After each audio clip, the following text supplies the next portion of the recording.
Ang kasing-kasing sa tao maunay simbolo sa pagbati. Nya kining pagbati mauna siya'y mutukmod nato pagbuhat, dili ang utok. Ang utok mao'y mag-analyze, nya mubati na gani ang kasing-kasing sumala sa gi-analyze sa utok, mutrabaho dayon ang atong motor system. Kaning atong parago na nang naghunahuna ka nga musimba, pero wa ka ganahing musimba, igo ra ka naghunahuna, unsa man day sunod nimong desisyon? Sunod na lang. Wa na kay wa man ka ganahi, wa man mo tukar ang imong gana. Pero gahunahuna kang musimba, nya ganahan kay kang musimba, kay gusto kang mutan-aw sa pare, or magkita mo sa imong uyab dito, or magkita mo sa imong kabit, or sa imong crush, makita nimo, mura kag maulpot mo, hala, unsa na marong oras, hala, dagan-dagan din ka, kay di aman, gitukmod man ka sa imong pagbati, base sa imong gihuna-huna. Kaya kamo karon sa may inyong gihuna-huna, ang anong nanimba man mo?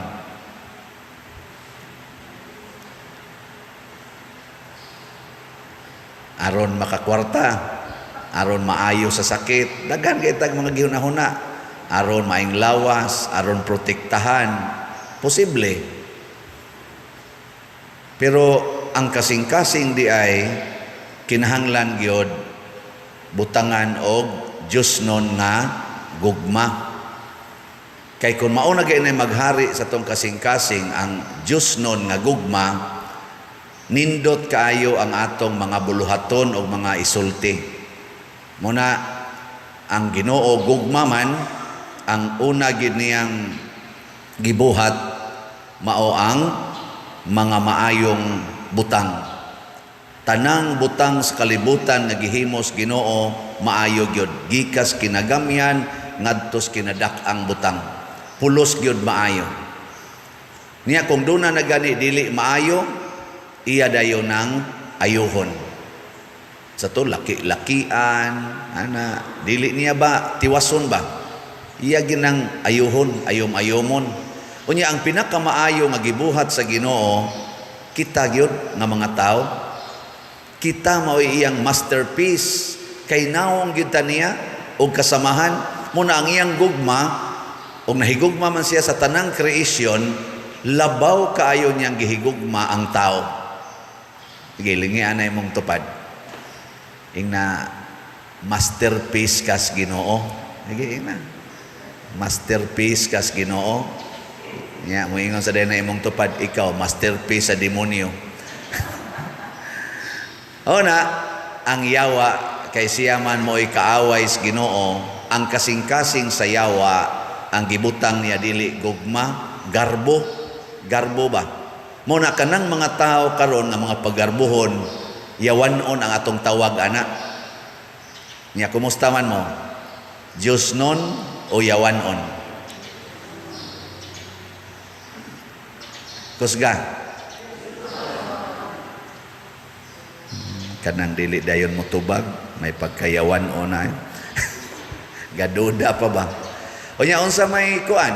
Unsa may mahitabo kung kita mga Diyos nun ta o kasing-kasing, maliwat gid ta sa kasing-kasing o kinaiya ni Kristo o sa mahal nga Birhen Maria.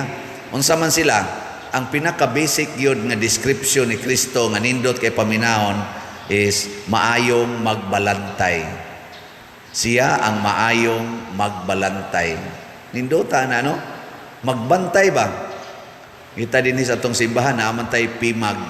Ang buting atong mga PIMAG kanang Paris Marshals Assistance Group, maayo ba ka nang magbalantay? Mubantay sila diha inig parking, nya human mo bantay po sila inig kagabi. Nya unsa may kinaiya ning maayong magbalantay? Di gid siya mosugot nga naay usa sa iyang gibantayan nga mawala. Maglisod gid siya nagdawat. Munang moingon siya ang maayong magbalantay, naa gani kay usa ka gatos ka karnero, nawa ang usa, biyaan ginang 99, unya pangitaon gitong usa nga nawala. Nya ini kakita pagid niya maglipay, magpista na ana gipakita sa example ni Kristo ni adtong istorya sa prodigal son nga pagbalik sa iyang anak nakaplaga na niya, nagpista siya, nangimbitar sa mga silingan, nagpista og maayo tungod kay nakaplaga niya ang iyang nawala nga anak or nawala nga karnero. Nanglitan ka mo mga asawa, mawa inyong bana, mangita mo dili. Nya inig uli, magpista mo dili. Labi na yung imong nasakpan, kadito gikan siyang kabit. Saman, magpista ka dili. O na, og nahigugma jud ka niya, imong kasing-kasing, liwat sa Ginoo, inig kaabot sa imong bana, magluto yung kaglami ang pagkaon.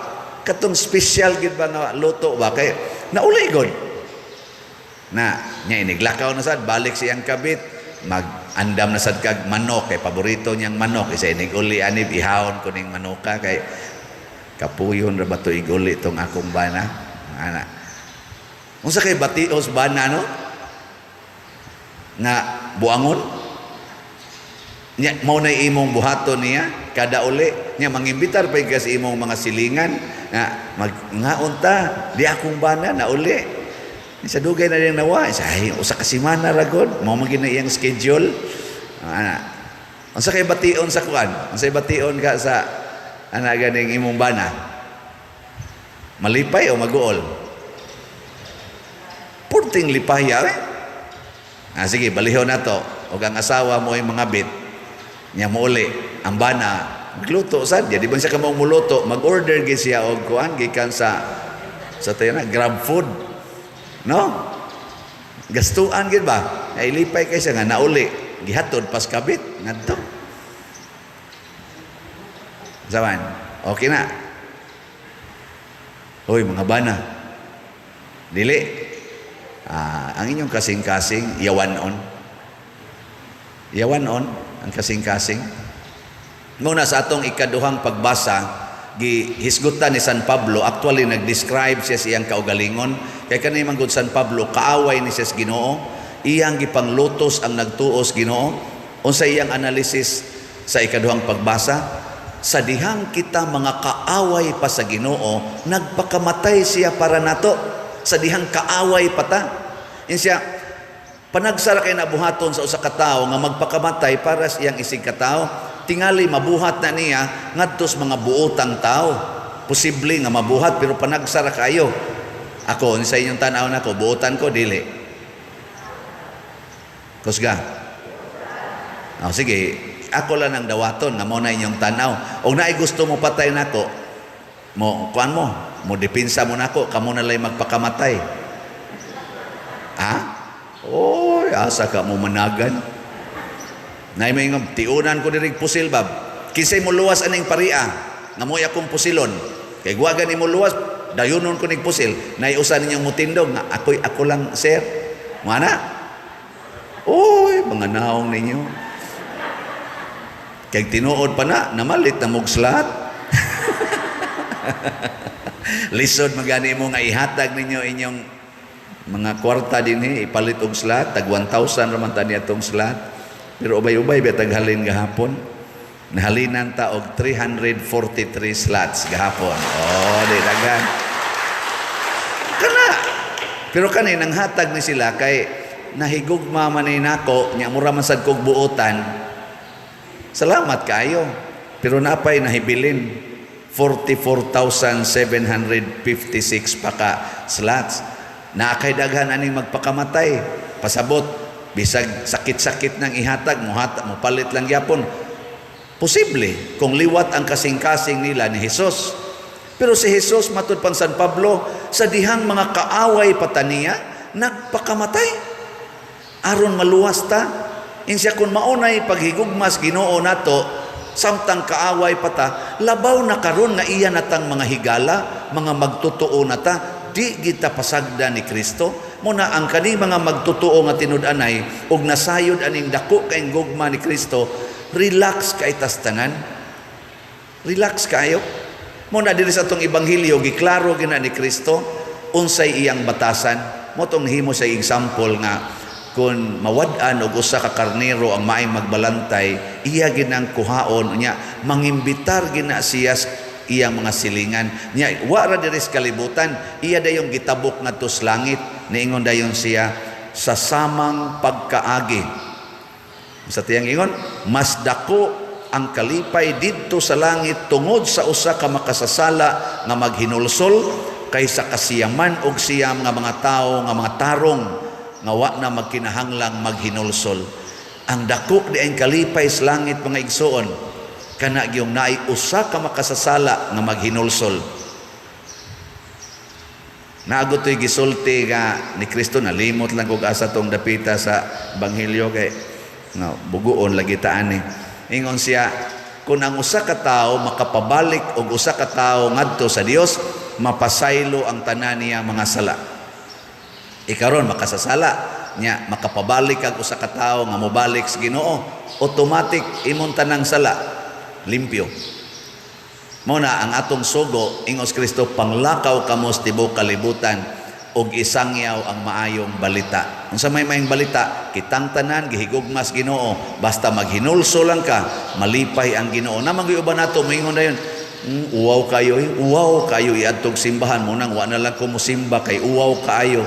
Malipay lagi ng Ginoo, mas malipay gud siya karon naghandaghan man ta dinhi. Nya pulos man ta mga buutan. Ay lingi ay man to pa din na buutan ka. Pangutan abay nabuutan ka o buangon. Nya mayong sa buutan-buutan sa koy. Dili kay malipay ang Ginoo ani. Kay mga buutan man ta.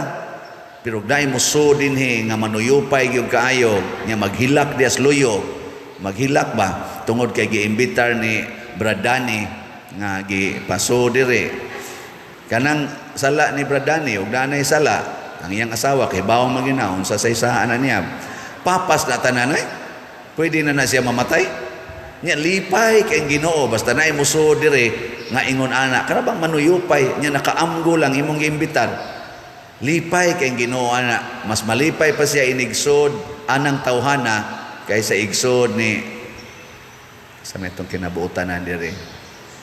Kana brother ni kana tong singer buutan na siya. Ang Ginoo dira kay namupansin siya na so nasang buutan ana. Pumusod gani ang kanang perting buangona basta lagi pakpak ng Ginoo mga anghel dito sa langit niya ang katong nag-imbitar niya papason ang tanang sala mo na atong motivation. Balik ko sa example, imong bana nangabit himo ato siyang puhunan aron ang imong sala mapapas, sigihi gito siyang higugma kay ang makapa-attract sa tao gyud gugma man. Kinsa tong mahigugma niya, muduol man gina, mupilit man ginang tao sa nahigugma niya. Testing bisag pare, sige higugma. Pilit pero sige kontra. Maingon din ng pare, wakay ayo. Bisag kinsa diya, sige higugma di ba mo pilit na nimo, kamo maginikanan. Sige higugma yung anak, di ba magsige nagparaig. Sige hiog yaw-yaw. Idlas kay nastanan. Tinoo dili. Nasugod karon igulis inyo higugma agyod nya nanagani kay anak or nanakay banang buangon ing na din puhunan para mawa akong salap. Sigihan ko gini higugma hangtod ko mamatay. Mao na si Kristo nagpakamatay gyud para nato. Mao ginay utlanan sa gugma ang pagpakamatay para sa imong gihigugma. Sige manindog na ta mga mahigugmaon.